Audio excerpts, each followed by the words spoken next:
Teresita Basa was a 44-year-old respiratory therapist who was found murdered in her apartment in Chicago, Illinois in 1977.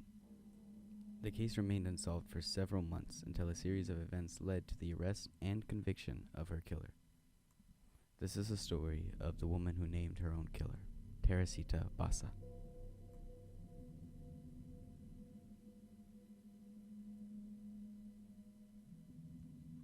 Hey guys, I just wanted to say thanks for clicking on the video, watching it, or listening, and just interacting with the content. There's a couple things I want to add. So she's from the Philippines, and so I am aware that her name is probably like Teresita Basa, or it's like some weird pronunciation. But I looked up how to pronounce her name, and it said Teresita. It didn't have the rolled R, and it said Basa. So that's what I'm gonna go with. If it annoys you, don't watch the video. I guess I'm sorry. I did my research, and so this video is gonna be a little bit smaller than I guess the first two that I made, because there's a little bit less. It's just one case, and I guess the JonBenet Ramsey case was one case, but this one's a little bit of a smaller case, so this is gonna be a bit of a smaller video. But I got this as a recommendation from one of my friends, so shout out to Matthew, and yeah, enjoy the video. Here's some of the backstory for our main girl. Teresita Basa was born in the Philippines in 1939 and immigrated to the United States in the 1960s. She worked as a respiratory therapist at the Edgewater Hospital in Chicago, Illinois, and was known for her professionalism and excellent work ethic. Basa lived alone in an apartment in the Rogers Park neighborhood of Chicago, Illinois. Now that we got a little bit of the backstory out of the way, let's get on to the case. On February 21st of 1977, Basa failed to show up to work. Her colleagues at the hospital became concerned and contacted the police. It was weird for her not to show up to work due to the fact that she was a great worker, she was very professional, and everyone just kind of agreed that it was kind of odd that she wasn't there. So, when the police arrived at Basa's apartment, they found her body, which had been strangled to death. The apartment was in disarray, and it appeared that there had been a struggle put up before the murder. So after the police arrived there and they, closed off the area, did their little research, saw that it was a struggle, and the autopsy confirmed that she had been strangled to death.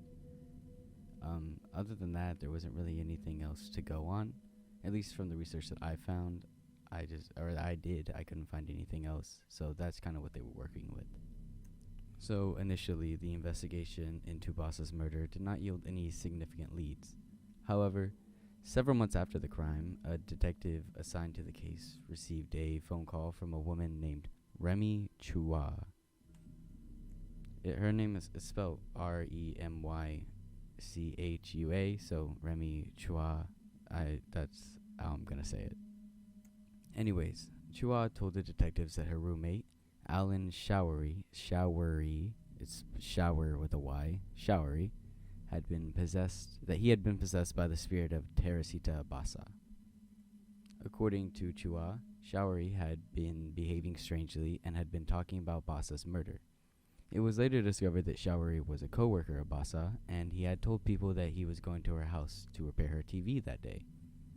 Chua also claimed that Showery had been possessed by Basa's spirit and had been communicating with her through her body.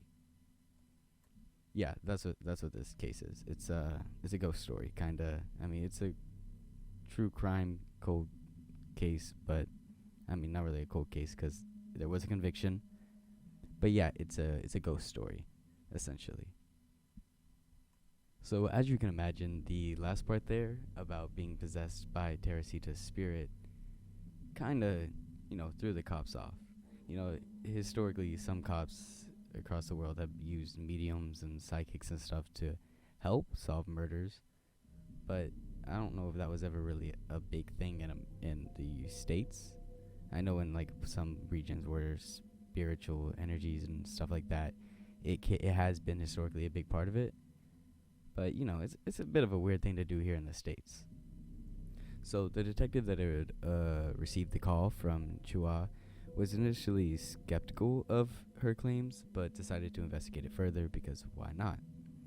He arranged a meeting with Chua and Showery, during which Showery revealed details of the murder that had not been made public and only someone who was there would know. Showery claimed that Basa's spirit had possessed him and had been communicating with him. So from what I can tell, it seems that he did it and he was confessing, or that she was possessing him and confessing for him. Yeah. So he did do the murder. That's like 100% that happened. He did the murder. But that she possessed him and made him confess. So something I just found out while researching in the middle of the video is that it appears the motive for the murder was some jewelry that Basa's mother had given her, and he had wanted to rob her, and a struggle broke out. Again, this is all this research I did by clicking on articles and reading through, and I have to say that some of the details about this case are kind of like less than other cases, because most people are focusing on the part of her possessing his body, because like that is the big part of this case. And so by focusing on that big part of the case, some of the smaller parts are kind of falling through the cracks and aren't being reported as much. But it seems that the jewelry was the motive for the murder. So following Showery's confession, he was arrested and charged with the murder of Teresita Basa. During his trial, the prosecution presented the evidence that Showery had been in the vicinity of Basa's apartment on the night of the murder. Basically, they showed evidence saying, yeah, dude, he was here. They also presented testimony from witnesses who claimed that Showery had been behaving erratically around the time of the murder. The defense, on the other hand, argued that Showery's confession had been coerced and that he was a mentally unstable guy. However, the jury ultimately found that Showery guilty of murder, and he was sentenced to 14 years in prison. That was a lot of R's. My bad. Yeah, he was found guilty of murder of the first degree. He was sentenced to 14 years. So, obviously, the big thing with this case is the unusual circumstances surrounding the investigation and the trial. The fact that Showery's confession was prompted by his claim of being possessed by Basa's spirit kind of added like a supernatural element to the case that captured the public's attention. I think one of the big things to kind of take from this case is that when you have no kind of leads and hardly any evidence to go off of, sometimes the smallest bit of evidence or the craziest bit of anything can lead to what it, ultimately the conviction. I mean, you kind of got to take what you can get at sometimes, and, well, this detective did, and he managed to solve the crime. I mean, what are the odds that he gets a call about someone being possessed, and it turns out, yeah, he did it, and he had a motive, and he had a bit, he knew her, he worked with her. It's kind of just crazy that following up on that lead got him to where he ultimately solved the crime. And that's just kind of, I think if there is anything to take out of this whole story, it's just investigate any lead as small as it is, because, it's really cringy to say, but sometimes, what is it? Truth is sometimes stranger than fiction, or something like that, but you know what I mean. It's just, it's weird, alright? Well, as I said, this video was a much smaller one than the ones I usually try to make, as it's just covering one kind of open and shut case. I'm sure there was more details that I could find if I looked a lot harder, but I just wanted to cover the main parts of this case.